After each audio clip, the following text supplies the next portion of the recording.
Hey, fierce feminine. So, as you can see from the title, today we are going to be addressing limiting beliefs, specifically the common types of limiting beliefs that impact women, especially from having things we want in life, from having the life we dream of, having the job we dream of, career we dream of, or even relationships we dream of. So, we're going to be talking typical limiting beliefs, what they are, and what we can do to overcome them.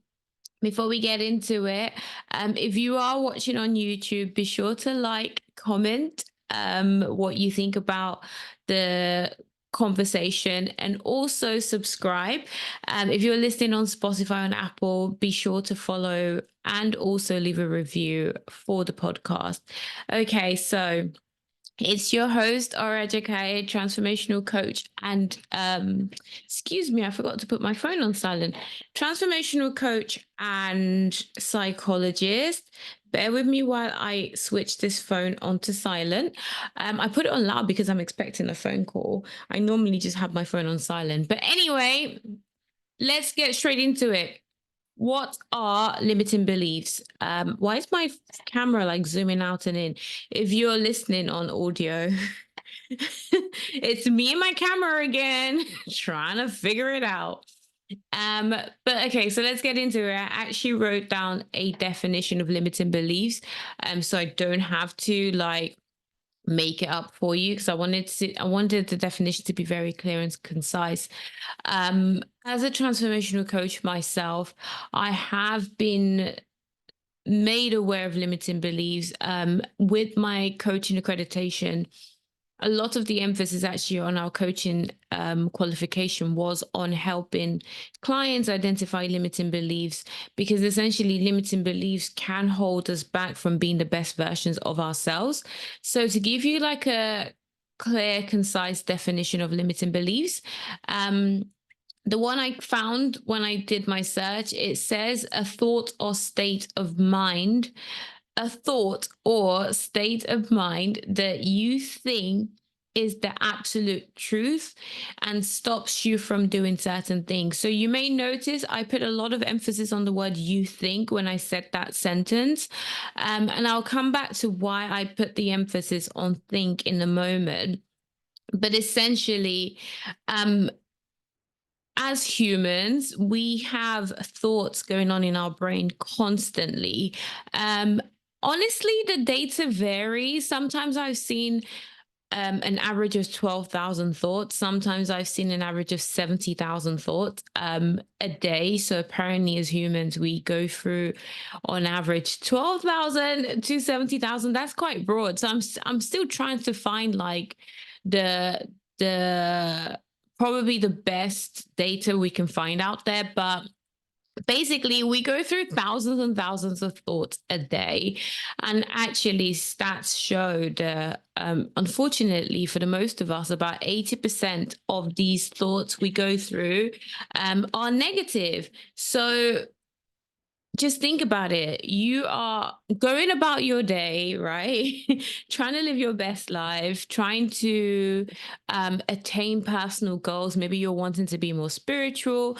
Maybe you are wanting to progress in your career, or you're just wanting to be the best version of yourself and for your family, for your kids, for people close to you that you love. But your brain's telling you things like, I'm not good enough. I just don't deserve success. The world is out to get me. It's just not worth it. Like when you put effort into something, it's like, well, why am I trying to be such a good mom when it's just not worth it? Like my efforts are in vain. And these are the type of thoughts that, unfortunately, as women, and I say as women because obviously the fierce feminine, I do try and reference women as much as I can, but men and women both go through negative thoughts and also just limiting beliefs in general.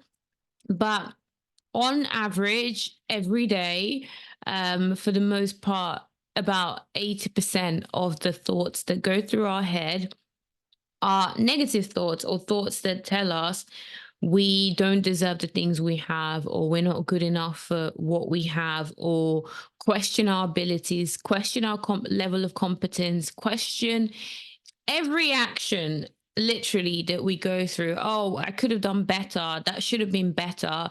And the thing with limiting beliefs are, they can be conscious, which is you could be aware that on an average day you're constantly telling yourself you're not good enough, or it can be subconscious, which means you're partly aware of it. You kind of know that you have an insecurity, but you're not really fully aware of how this insecurity is impacting the way you interact with yourself and with your surrounding and with those around you. And your limiting beliefs could then also be unconscious, which is like, girl, you have no clue that this belief even exists. You have no clue that you think you're a failure. You have no clue that you don't think you deserve success.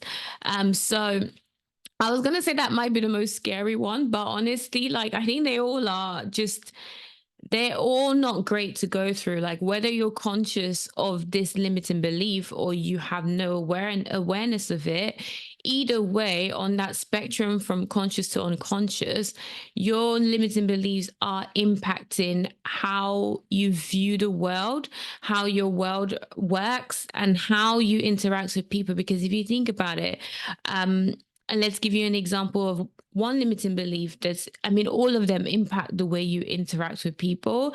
But if, for example, you're thinking the world is out to get me, that could spiral into you don't trust people, and you not trusting people could spiral you into closing off to potentially great opportunities, potentially great romantic relationships out there, great career opportunities out there, great life opportunities in general. And this is how limiting beliefs are impacting us on a daily, and we may not even be aware of it, or we may be aware of it, just not, but not know what to do about it. So, we are going to get into how to start to overcome your limiting beliefs. And the first one feels so obvious, and this is what I love about psychology. Like I feel like I've quoted this quote so like countless of times, but I just remember this was even in my A-level psychology, and my psychology teacher at the time was like, everyone thinks psychology is common sense, but common sense isn't very common. And I always say this. I think it's such a funny quote, but I think it's so relevant because it is true for the most part. When we identify ideologies, concepts that impact us, impact our thinking, impact our emotions, or just impact how we show up in the world, for the most part, the first thing people think is, okay, so all right, what do I do about it? Like I didn't even know this was a thing, or I knew I had limiting beliefs, but I wasn't fully aware of how it's impacting me. What do I do about it? Honestly, the first thing I tell clients, one on one clients, group clients, is um, awareness. Awareness is so important. So, you remember, I would have mentioned um, your limiting beliefs could either be conscious, subconscious, or unconscious. So, for the most part, the conscious, you're aware that you have a certain insecurity. You're aware that um, you question your capabilities. If you're someone who experiences an imposter syndrome and you have that awareness, you may already know you're going through this, but you may also have additional limiting beliefs that you didn't even know. You may fear success, for example, or a limiting belief is you may tell yourself that someone who looks like you cannot be a millionaire, for example. You may tell yourself that someone who looks like you um, cannot have a successful business. You may tell yourself that someone who looks like you cannot be a writer. Who on earth would want to read a book that you write? Who on earth would want to read a children's book when you're a single woman with who's not married and has no kids? Like all of these thoughts you may have inside of you can be holding you back from achieving your dreams, realizing your dreams, and you don't even have that awareness. So the first thing I say to people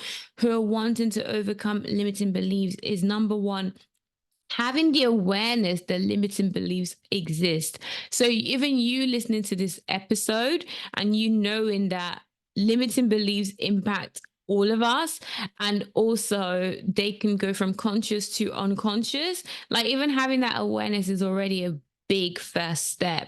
Then the second thing is, once you start to have that awareness that limiting beliefs exist, the second step to overcoming it is then trying to go more specific and trying to go particular to you and your scenario. It's like, okay, so now I have an awareness that for the most part, um, a lot of people experience about 80% of negative thoughts in a day.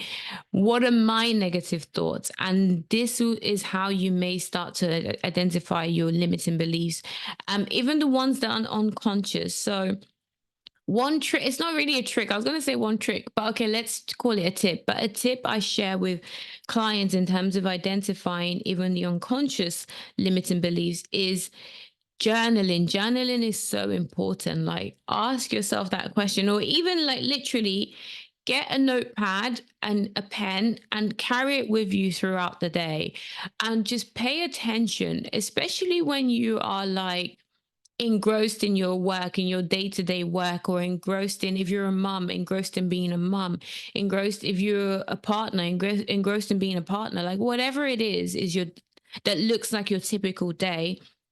Just carry on you a pen and a notepad, and pay attention to the thoughts that pop up into your head. So if, for example, you're a mum and you're looking after your kid, and you hear yourself say something like, oh my God, I'm so ridiculous, that's already a limiting belief. So you want to make a note of that. If you hear yourself say things like, oh, I just can't do it, or just my luck, or oh, I just can't concentrate, or I just struggle to concentrate, oh, I'm just not focused, I'm just not this, I'm just. Once you hear yourself say things like that, start to write them down, because this will help you start to identify your limiting beliefs.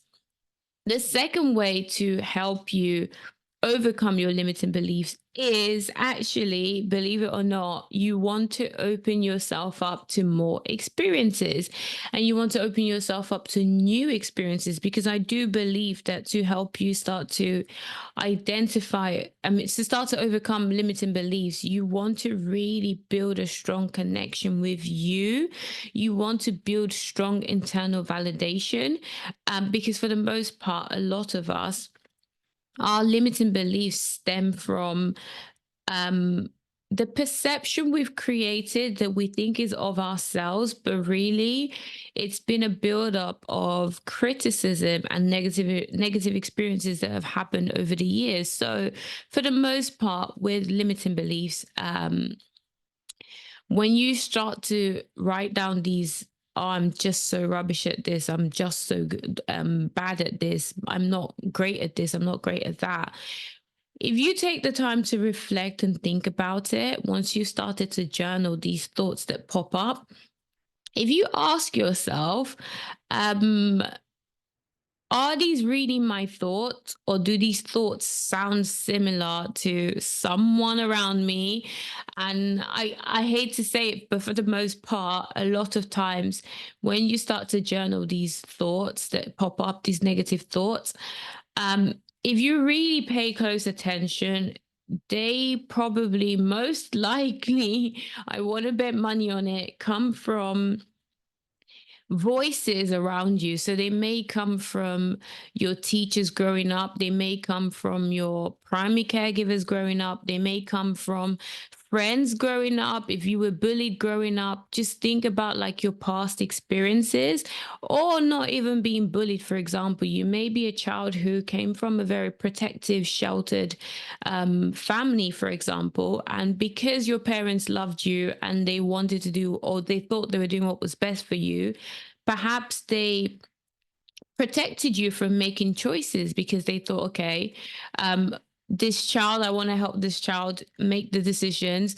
I want to help this child be the best they want to be. So I will help them. I'll basically help them do things. So, there's parents out there who, um, for example, before the child can problem solve on their own, the parent jumps in and helps them. And parents, like, I'm not like, if you're a parent, I don't want you to start feeling like, oh, here we go, blaming the parents. But I can imagine, I mean, I'm not a mum myself, but I can imagine for the most part, like, we go through stresses. There's so many stresses around us as adults.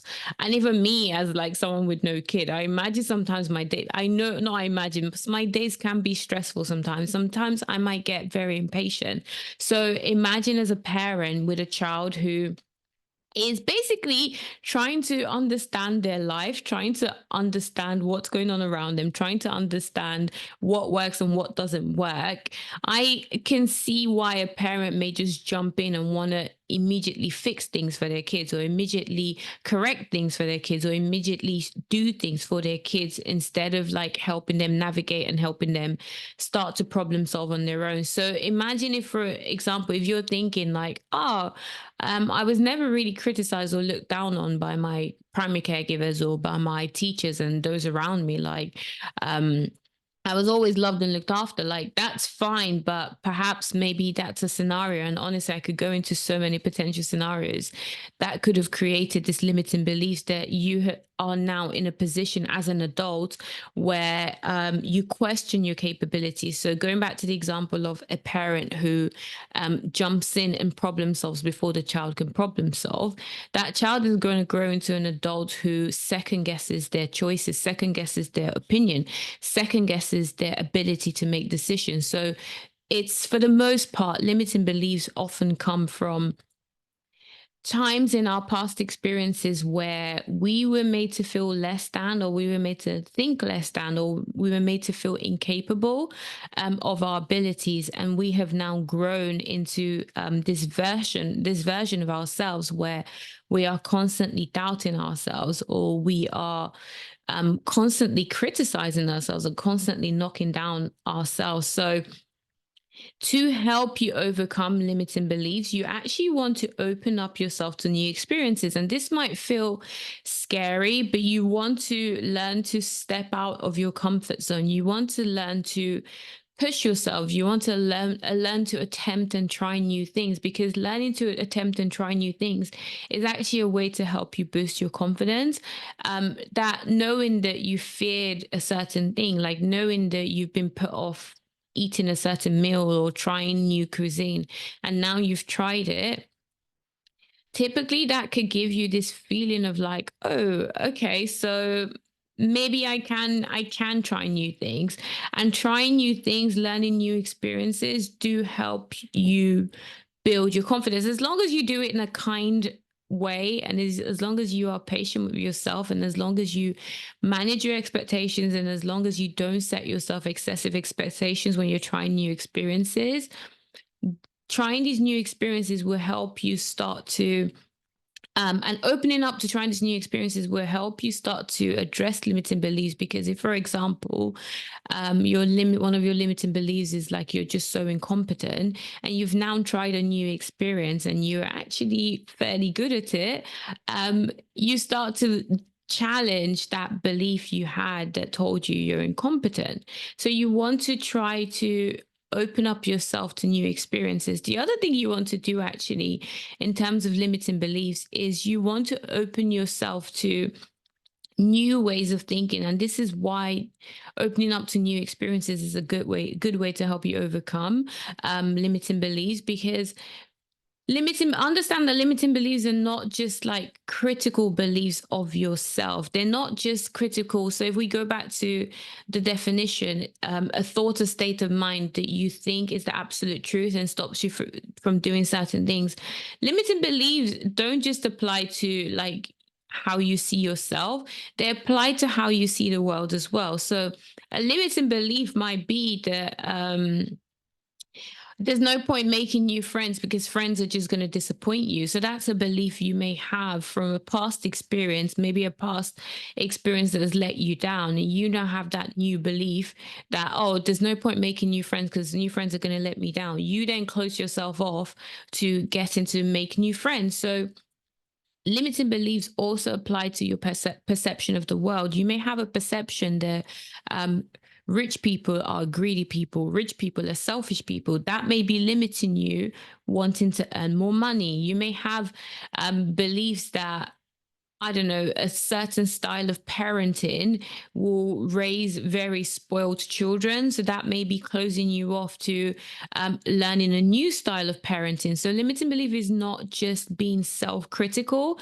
Limiting belief is literally a limitation that you create of a circumstance or a situation around you or of yourself that stops you or limits you doing certain things. So that's really what limiting beliefs are, and that's why it helps to open up to new experiences, because new experiences, number one, helps you build confidence by learning new things, but number two, it hopefully opens you up to new ways of thinking. It opens you up to people that you may not necessarily interact with on a normal basis. It may open you up to a different social circle, and then you start to understand, like, oh, there's other ways to do things, there's other ways to approach a situation, there's other ways to think about things. Um, and that will hopefully start to release those limitations you have around certain people, around certain situations, around certain experiences. Hopefully you will start to release those limitations and help you rid yourself of those limiting beliefs.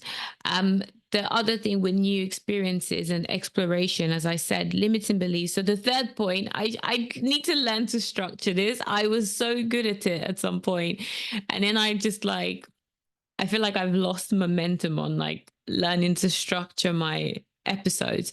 But going back to let's make it the third point. So the third point, it kind of links to the second point about opening up to new experiences. But the third point for helping you overcome limiting beliefs is having a stronger connection to self.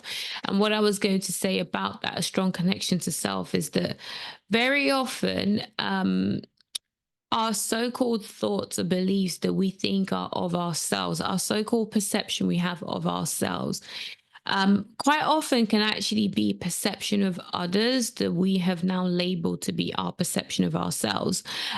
So for the most part, if, for example, I'm trying to think of an example. Let's just think of a negative thing you think about yourself, right? I don't deserve success. That could potentially, maybe it's not necessarily your thought, maybe it's someone else around you that keeps telling you you're less than, or you're not worth this, or you're not worth that. Um, and that could be where that limiting belief came from. But you now own that perception as your perception of yourself. So with overcoming limiting beliefs, you really want to start to increase your connection to self. You really want to start to get to know yourself better. And this is where it links back to the second point of opening up to new experiences, because I'm in my 30s now, but for the most part of my 20s, I had to reintroduce myself to myself. I had to really question everything I thought, because for so long I used to limit myself and be like, I was born and I was raised in Nigeria for like the first 13 years of my life. I used to be very closed off when it came to like the types of food I ate. I used to be closed off in terms of the type of people I interacted with. I used to be closed off in terms of the type of experiences and opportunities I exposed myself to. I'll even give you an example that might feel so trivial, but even yoga, like I may have mentioned in the past that I am a qualified yoga teacher, but guys, up until how many years ago? It's been a while now, but 10, maybe 15, maybe 10. I'll say about, yeah, 10, maybe 15 years ago. I can't, something around that timeline. I didn't even know what yoga was. I never even knew yoga existed. And now yoga is such a crucial part. Yoga has really helped me with my spirituality. And it was actually a very close friend of mine that introduced me to yoga. And I remember when I started off yoga, I started it off as like a form of exercise, because I didn't even understand the spirituality and the boldness of the spirituality behind yoga, for example. But opening up myself to that new experience helped me start to uncover who I was and helped me start to reintroduce myself to myself. Yoga is something I never heard of in the past. I would never have known that yoga would open up a new door of spirituality for me. And if I hadn't let myself basically explore and get to know who I am, and if I hadn't let myself start to question certain perceptions, if I hadn't let myself start to question, like, why is it that I only like Nigerian food? Why is it that I only think I should be interacting with certain types of people? Why is it that I only think I should be dating certain types of people? Why is it that I think that only certain jobs are good enough? Why is it that I only think certain jobs can make me money?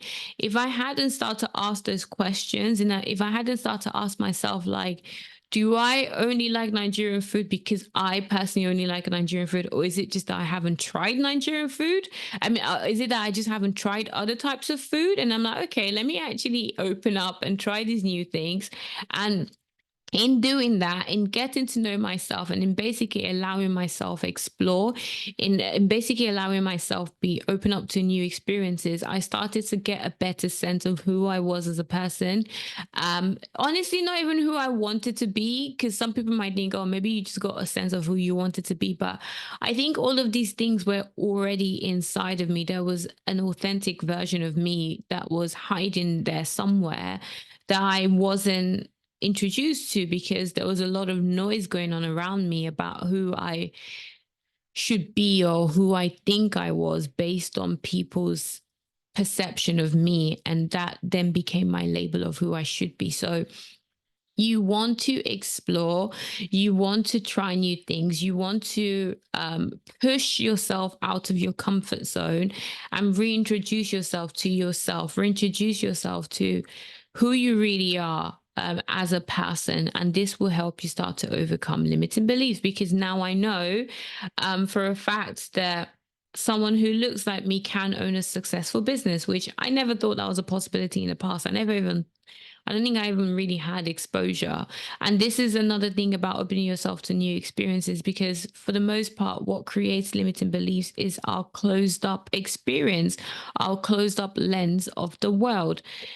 In my world and in my personal narrative, for the most part, I hadn't come across female Nigerian CEOs, for example. So, how was I to know that it was actually a possibility to be an entrepreneur myself? How was I meant to know it was a possibility to own my own business when I wasn't really exposed to people like this? So, to help you start to overcome limiting beliefs, it really helps you. It really helps to open up yourself to new experiences and start to really explore and get to know you for who you really are, and get to really start to identify with who you are authentically, not who you are because your culture's told you that's who you should be, or society's told you that's who you should be, or your family and friends have told you that's who you should be. So this will really help you start to overcome limiting beliefs. And this leads to the final point. The final point is um, challenging. So it's kind of tied to points 2 and 3. But the fourth way to help you overcome limiting beliefs is just to challenge it. So even if you're not ready, so if you're like, girl, I ain't got time to try out new experiences, I ain't got time to explore what my spirituality is, I ain't got time to explore the possibilities out there for me.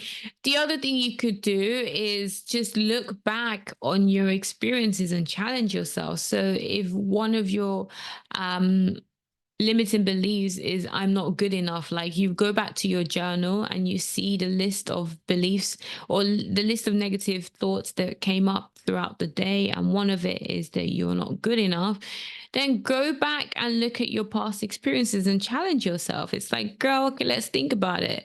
If I supposedly wasn't good enough, would I be in the situation I'm in right now? Would I have the job I have right now? Would I have the friends I have right now? Would I have the relationship I have right now? Like, ask yourself those questions. Like, if I'm supposedly not good enough, would I be where I am now in my life? How did I get to where I am now in my life? If one of your limiting beliefs is like, oh, the world is out to get me, then challenge that. Is the world really out to get you? Think about your experiences, think about those around you, think about family and friends, think about the supportive people around you. And honestly, if you think back on past experiences and you're like, yeah, the world definitely is out to get me, yeah, I really don't have great family and friends, then girl, I want you to start introducing yourself to new people, because for the most part, I imagine every single one of you listening to this has at least one great friend, a couple of great friends out there, has at least hopefully a supportive social circle. And if you feel like you don't have a supportive social circle, then perhaps you should be opening yourself up to new supportive social circles. And let's get real. If you are listening to this and you're going, I've tried so many times to find new supportive friends, then girl, you might need to look within, because you may be the unsupportive friend. Like, the only way you can have a strong, solid, supportive circle, social circle, is if you are also bringing things to the table. Like, every relationship, it takes more than one party to make any relationship work. Friendships, romantic relationships, work relationships, business relationships, regardless of what the relationship is, it takes more than one party to make it work. And if you are listening to this and you're saying, I've tried very often to make good friends and I can never seem to make good friends, and I really want you to look within and ask yourself, is it me? Am I the problem? And there's no shame in doing that. Definitely look back on all the other episodes to help you if that realization has been a shocker for you. But you really want to look within and start working on yourself. You really want to start working on who you are as a person, how you come across as a person. You really want to work on how good you feel about yourself. Because if you feel good about yourself, and if you look after yourself, and if you're more in tune with yourself, you should be someone that people wants to be around. You should be someone that has great family and friends. You should be someone that has a great supportive circle around you. But going back to the final point I was making, which is just challenge these limiting beliefs and look back on, going back to the world is out to get me. Is the world really out to get you? What role did you play in that situation? Did you take accountability for what happened? Or are you someone who's just basically going around blaming the world and not wanting to take accountability for you and your actions? So that's something you really want to bear in mind as well. I'm telling you now, I have to be honest. Like, I can't just sit here and be like, oh, yeah, there's just like something's wrong. Like, maybe you're just unlucky and you can't seem to make good friends. I'm telling you, if you're in your 20s, 30s, 40s, and you struggle to have friends and you feel like you don't have friends, then girl, I'm telling you, um, perhaps you should be seeking therapy. Perhaps you should be looking for a transformational coach that can help you um, be a better version for yourself, honestly, for the most part. And so you can have a great life, so you can have great people around you, and just so you can be happier and more content in yourself and in your life. Okay, so I'm going to end it there. Before I end it, really quickly, in case you didn't know, I am a transformational coach and I do run a coaching business. And I created a program called the Fierce Feminine Mastery, and it's really to help women basically be like basically gain self mastery of themselves, help them with their limiting beliefs, help them with their level of confidence, help them with their level of self doubt. And also, recently, I've incorporated financial empowerment as well. So you can be the best versions of yourself, you can have the best life you want, and you can work towards the most amazing goals that you dream of, be it changing your lifestyle, be it gaining financial freedom, financial independence, be it just taking back ownership of your time so you can spend more time with family and friends. That is what the Fierce Feminine Mastery is all about. So if that's something that's of interest to you, I will leave the link in the description and it will take you straight to the program and you can sign up immediately, because I've actually now set it up in a way where It's all like self-taught and self-led. So it's all pre-recorded videos, pre-recorded exercises, and stuff I've used with my one-on-one clients. Essentially, I've now turned into a program that anyone can sign up and basically use to help them be the best versions of themselves, be the most confident versions of themselves, be financially empowered so they can live out their dream life. So be sure to check out the link in the description if that sounds like your, I was going to say rodeo and it sounds like your thing. And then I got distracted by my Zoom and I can see myself. And now, for those on the audio, I'm like showing my nails and the fact that one of my one of the fingers, the nails, the nail polish has completely come off. But anyways, you did not need to see any of that. I'm going to end it there. Be sure to like, comment, subscribe on YouTube, and be sure to follow and leave a review if you are listening on Spotify or Apple. And I will catch you soon. Take care.